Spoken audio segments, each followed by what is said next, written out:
오늘은 우리가 야외 예배를 드리는 날입니다. 제가 주보 칼럼에도 썼습니다만 우리가 예배를 드리려면 꼭 예배당에서 드려야 한다라는 생각을 하기가 쉽습니다. 물론 예배당이 있으면 굉장히 안정적이기도 합니다. 일단 날씨에 영향을 덜 받지요. 저희가 오늘 오면서 엊그저께부터 계속 오늘 날씨가 어떨지 계속 일기예보를 살폈거든요. 한 일주일, 2주일 전부터 계속 날씨를 살피면서 비가 올지 안 올지, 또 비가 온다면 시간대로 나누었을 때 언제쯤 비가 올지 이것을 끊임없이 살펴야 되는데, 실내에서 예배를 드리면 그런 걱정할 필요가 없죠. 언제나 안정적으로 저희가 예배를 드릴 수가 있습니다. 매번 동일한 장소에서 예배를 드린다는 것은 또 정기적으로 함께 모일 때 우리가 불편함이 없습니다. 저희가 매번 공지할 필요도 없고 늘 그 장소에서 모이는 것이기 때문에 정해진 시간에 그 장소로 가서 예배를 드리면 되는 거죠. 그런데 성경의 역사를 우리가 쭉 살펴보아도 이 예배당이 아닌 공간, 실내 공간이 아닌 장소에서 이 예배를 드릴 때가 참 많았던 것을 보게 됩니다. 솔로몬에 의해서 성전이 건축되었던 그 전에는 성전 말고 다른 데서 예배 드릴 때가 참 많았습니다. 솔로몬 성전이 건축된 이후로는 늘 예배를 드린다고 한다면 솔로몬 성전에 가서 예배를 드려야 했습니다. 그런데 아브라함이나 이삭이나 야곱의 예배를 보면 가는 곳마다 단을 쌓고 예배를 드렸거든요. 이렇게 허허벌판에다가 돌 무대기를 쌓고 거기다가 양을 잡거나 이렇게 해서 제사를 드리면서 그 있는 곳에서 튀어진 곳에서 이렇게 예배 드렸던 장면들을 우리 성경에서 심심치 않게 목격할 수가 있습니다. 성전이 있던 그 당시에도 길을 가다가 하나님 앞에 단을 쌓고 예배 드리는 장면도 우리가 살펴볼 수가 있습니다.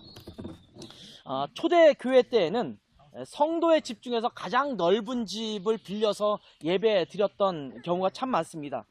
그리고 기독교가 핍박을 받을 때에는 심지어 카타콤베라고 하는 지하 무덤이죠. 지하 무덤에서 몰래 숨어서 예배 드렸던 것도 기억해 본다면, 예배의 장소가 우리가 흔히 말하는 아주 건장한 그런 예배실이 아니라 있는 곳에서 하나님 앞에 예배 드렸던 교회의 역사를 우리는 쉽게 살펴볼 수가 있습니다.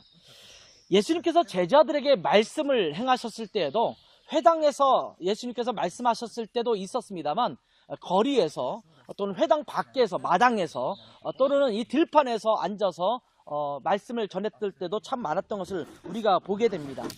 갈릴리 호숫가에서 예배를 말씀을 전하기도 하셨고, 또 들판에서 이렇게 말씀을 전하기도 했습니다.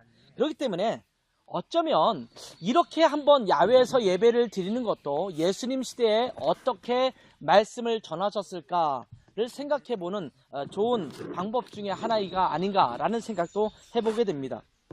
오늘 말씀은 산상수훈에 해당되는 말씀입니다. 말 그대로 산상수훈이라는 말은 산 위에서 말씀을 주셨다, 가르침을 주셨다 라고 하는 말이 산상수훈이죠. 예수님께서 산에 올라 앉으시니 사람들이 몰려와서 예수님의 가르침을 듣기 시작했다라고 마태복음 5장은 시작하고 있습니다. 제가 산상수훈을 가르쳤던 그 마을을 가보았습니다. 가보았는데 지금 저기처럼 저기 뒤에 보면 호수가 보이잖아요. 저희는 좀 약간 평지면서 호수가 있지만 거기는 약간 비스듬하게 이렇게 정말 내리막길이 있으면서 그 밑에 호수가 있어요. 거기에서 예수님께서 말씀을 전하셨다 이렇게 기록되고 있습니다. 우리가 산이라고 말하면 보통 설악산이라든지 남산 정도라도 우리가 생각을 하기가 쉬운데, 이스라엘에서 산이라고 하는 산은 우리가 생각하는 그 정도의 산이 아닙니다. 헐몰산이라든지 아니면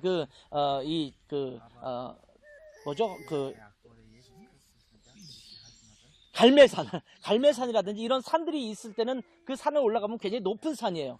근데 그런 산이 아니라 예를 들면 시온산이라든지 감람산이라든지 이런 산을 가보면 굉장히 나지막한, 오늘 우리가 보면 그냥 비스듬한 산등성이에 해당된다라고 해도 과언이 아닐 정도의 그런 산에서 예배를 드린 것을 산 위에서 예배드렸다 이렇게 표현하는 것을 볼 수가 있습니다. 독일도 산이 별로 없죠. 독일도 산을 베르크라는 말을 쓰는데, 무슨 베르크라는 이름이 붙이면 약간 이렇게 높은 지대에 있는 마을, 도시 이런 것들은 이제 베르크라고 붙이게 되는데, 여러분도 보시면 알겠습니다만 무슨 베르크라고 붙여서 가봐도 별로 베르크 같지 않은 데가 참 많지 않습니까? 뭐 하이델베르크라고 해서 가보신 분은 알겠습니다만 뭐 약간 높은 산등성이가 있어요. 철학자의 길이라든지 이런 길을 가다 보면 약간 높은 산등성이 있지만 그러나 그걸 우리가 말하는 산으로 보기는 좀 쉽지 않은 부분도 없지 않아 있을 수 있어요. 물론 이제 옛날 고성이 있는 부분은 한참 올라가야 되는 그 성 정도가 되지만 뭐 앞에 있는 남산 정도, 우리가 대구에 사는 분은 남산, 앞산 뭐 이런 말 쓰잖아요. 그 정도의 산이라고 하지 우리가 보는 높은 산, 이런 산이라고 생각할 수는 없지요. 근데 예수님께서 가르쳤던 산상수훈의 장소도 비스듬하게 이렇게 내리막길로 돼 있고 갈릴리 호수가 이렇게 퍼져 있는 그런 지대에서 말씀을 가르치신 거거든요. 그런 의미에서 본다면 우리가 이렇게 모여서 예배를 드리면서 말씀을 듣는 것은 산상수훈을 기억나게 하지요.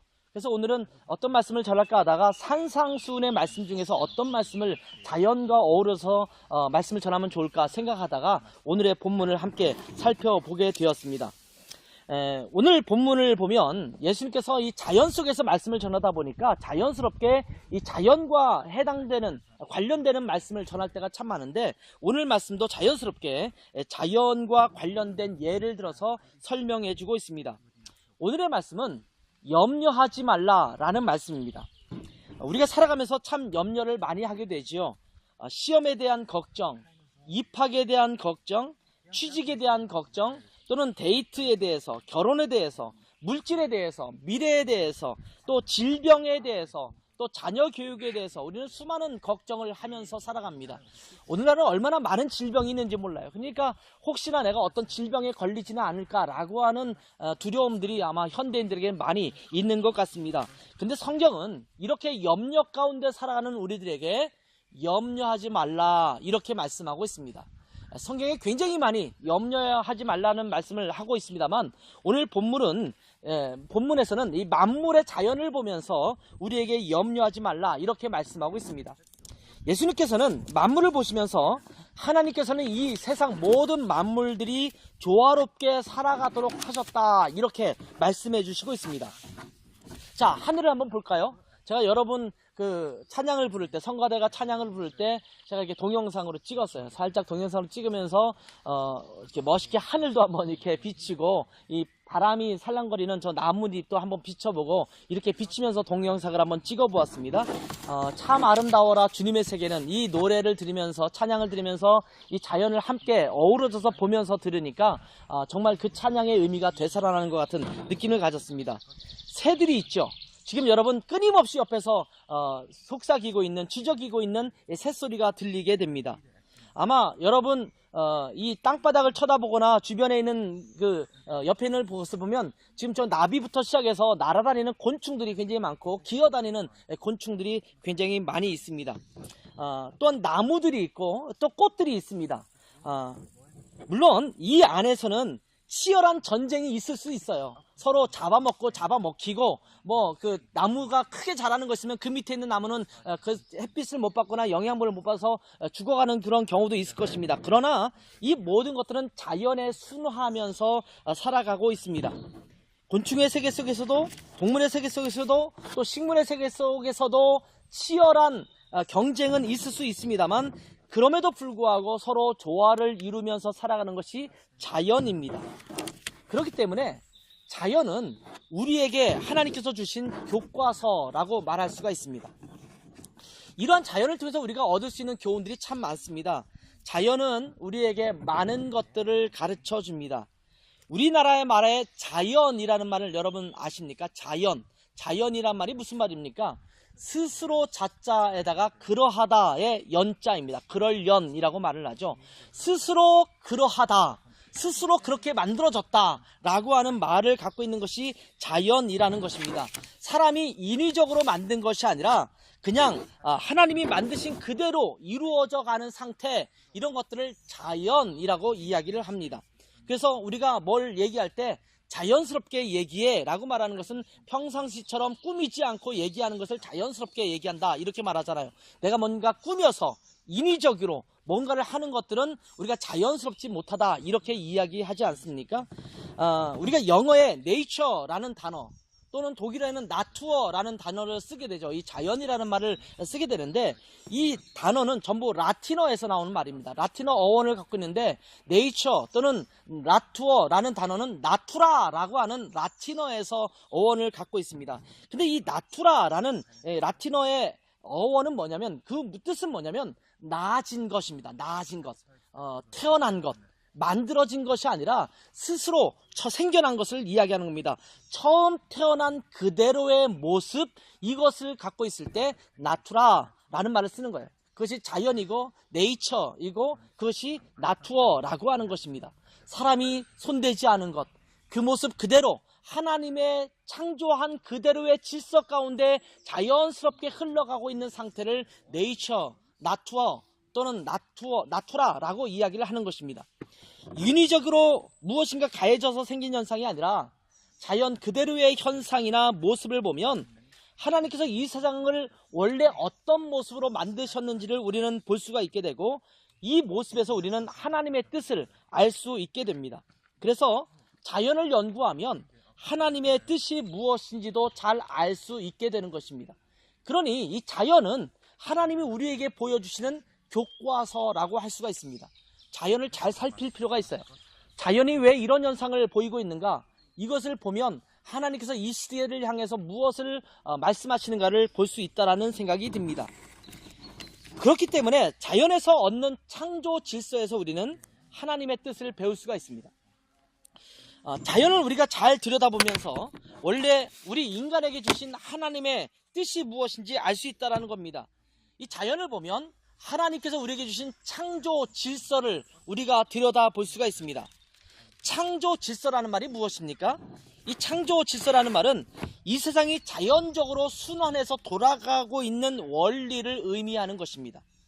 예를 들어서 요즘 한국에서는 미세먼지로 인해서 많은 고통을 받고 있다라고 이야기하죠. 지구의 온난화 문제가 심각하다라고 이야기합니다.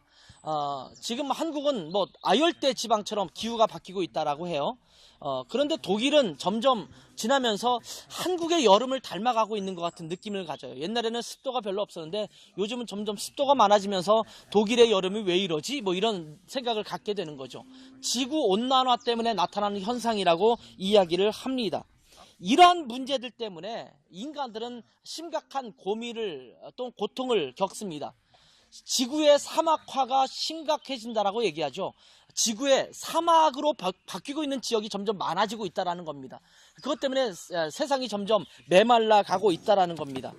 그런데 이러한 문제의 이면을 들여다보면 인간의 욕망이 그 원인이라는 것을 금방 알게 됩니다. 좀 더 편리해 보려고 하고 좀 더 가져보려고 하고 좀 더 이득을 가지려고 이기적으로 개발하고 자연을 착취하다 보니까 이러한 문제들이 심각하게 발견되는 것입니다. 한국에 다른 외래 어종이 들어와서 한국의 토종 물고기가 없어진다라는 이야기를 듣죠. 한국의 생태계가 파괴된다 이런 이야기를 듣습니다. 큰잎 베스라는 것을 아시죠? 베스 또는 파랑 볼 우럭 뭐 이런 물고기들이 있어요. 이런 외래 어종이 들어왔는데 이것이 한국의 토종 어종들의 그 치어 고기, 애기 고기 있죠? 애기 고기 알까지 전부 잡아먹어서 사실은 한국의 원래 어종들이 많이 사라지고 있다 이렇게 이야기합니다. 제가 어렸을 때만 해도 열먹어 또는 뭐 산천어, 송사리 이런 물고기를 우리 냇가에서 쉽게 볼 수가 있었습니다. 그래서 냇가에 가면 시골에 가서 냇가에 가면 이 냇가에서 이렇게 잡아보면 그 안에서 송사리들이 이렇게 손에 잡히는 것을 금방 느낄 수 있었는데 지금은 그런 한국 물고기들을 찾아보기가 너무나 어려워요. 그것이 전부 없어지고 있다라고 하는 거죠. 황소개구리가 한국 생태계 파괴에 한몫을 하고 있다라고 말합니다. 이 베스라든지 황소개구리도 전부 이 식육으로 외국에서 한국 사람이 들여온 거거든요. 들어오는데 그것을 가지고 또 뭐 방생도 한다 그러면서 방생하면서 이렇게 내보내기도 하고 그러면서 한국의 생태계가 많이 파괴됐다라고 얘기를 하죠.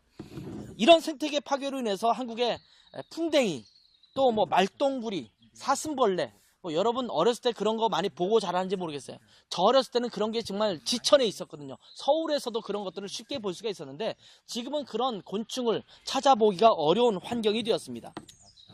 물고기만이 아니라 식물의 세계에서도 마찬가지가 되고요. 자연스럽게 놔두면 될 것을 인간이 개입을 하면서 식용으로 사용하려고 무분별하게 들여오다 보니까 이러한 환경을 파괴하는 것으로 나타나는 것입니다.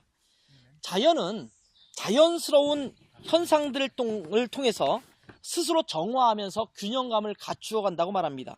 예를 들어서 기온이나 기압의 차이로 나타나는 것 중에 하나가 태풍이죠. 그런 것 때문에 태풍이 한 차례 두 차례 이렇게 한국에 몰아치기도 하는데 이것 때문에 많은 사람이 피해를 보잖아요. 그런데 사실은 그것을 연구하는 사람들은 제대로 된 태풍이 한번 몰아치면 그 안에는 병충해 이런 것들이 한꺼번에 사라져 버린대요. 그래서 사실은 때때로 한 번씩 태풍이 몰아쳐야지만 그 병충해 피해가 적다고 하더라고요. 그것이 자연적으로 순화되면서 균형감을 서로 갖추어가는 거죠.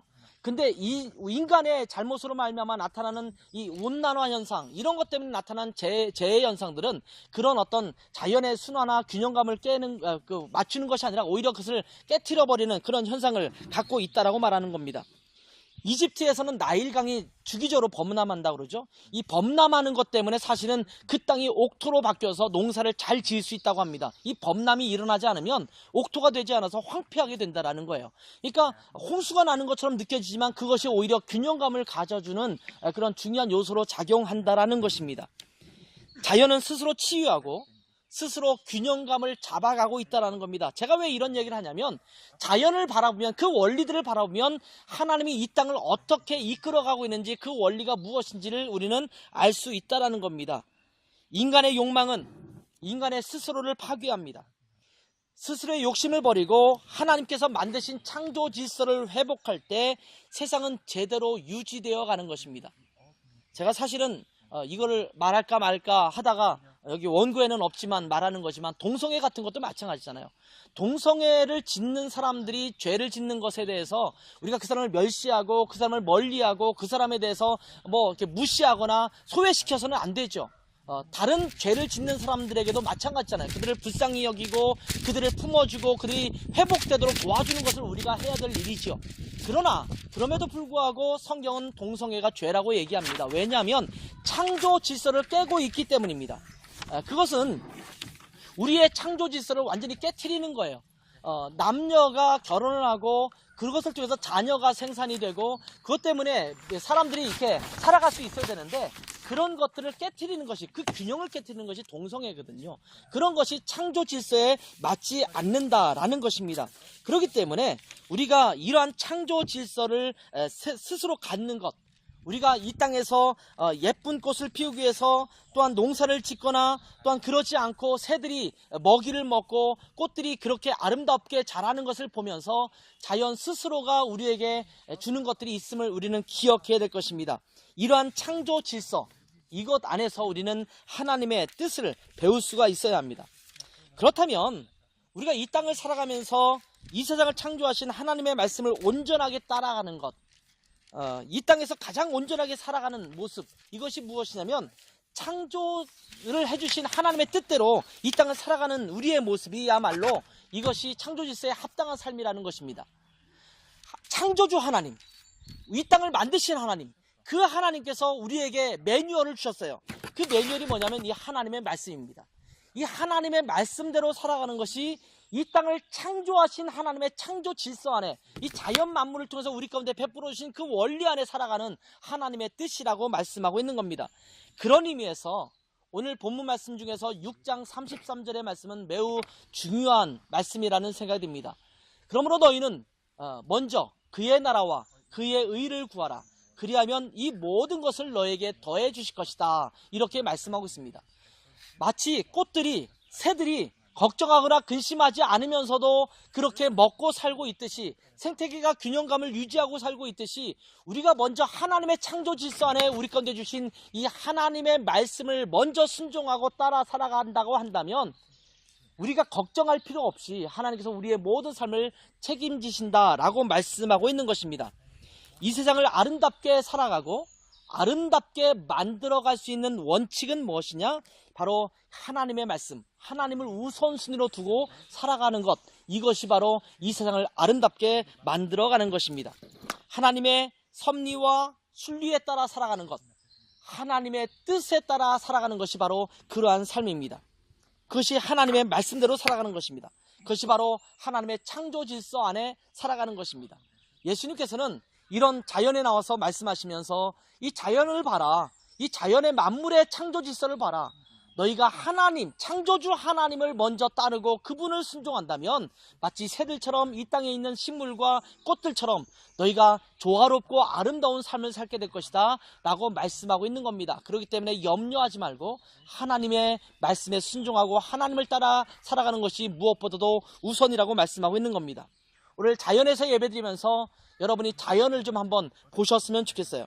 그리고 그 속에서 살아 숨쉬는 하나님의 창조 질서를 여러분께서 보시면서 하나님의 지혜를 배우시는 하루가 되었으면 좋겠습니다. 그리고 창조주 하나님께서 우리에게 주신 말씀대로 살아가면서 삶의 지혜를 누리시는 여러분 되시기를 주님의 이름으로 축원합니다. 기도하겠습니다. 하나님 아버지, 이 땅의 만물을 창조하시고 우리 가운데 이 만물의 아름다움을 허락하심을 감사합니다. 하나님, 이 자연을 보면서 하나님께서 이 땅을 만드신 그 창조 질서를 저희의 눈으로 보게 도와주시고, 하나님 또한 우리에게 이 말씀을 통해서 이 땅에 살아가는 창조주 하나님의 뜻과 질서가 무엇인지를 알려주셨는데, 하나님 이 말씀에 따라 살아가는 저희들 될 수 있도록 축복해 주셔서 이 말씀대로 살아갈 때마다 이 땅의 아름다운 조화와 또한 그 순조로운 하나님의 아름다운 균형감이 잡히는 것을 우리가 기억하고 그대로 살아가는 하나님의 사람들 될 수 있도록 축복하여 주시기를 원합니다. 오늘 하루 야외 예배로 지내면서 함께 예배하고 경배하고 또 함께 교제할 때에 이 하나님의 아름다운 섭리를 깨달아 아는 복되로운 시간 될 수 있도록 축복하여 주시옵소서. 감사하며 예수님의 이름으로 기도했습니다. 아멘. 이 시간에 우리 찬송가 295장 함께 찬송 부릅니다.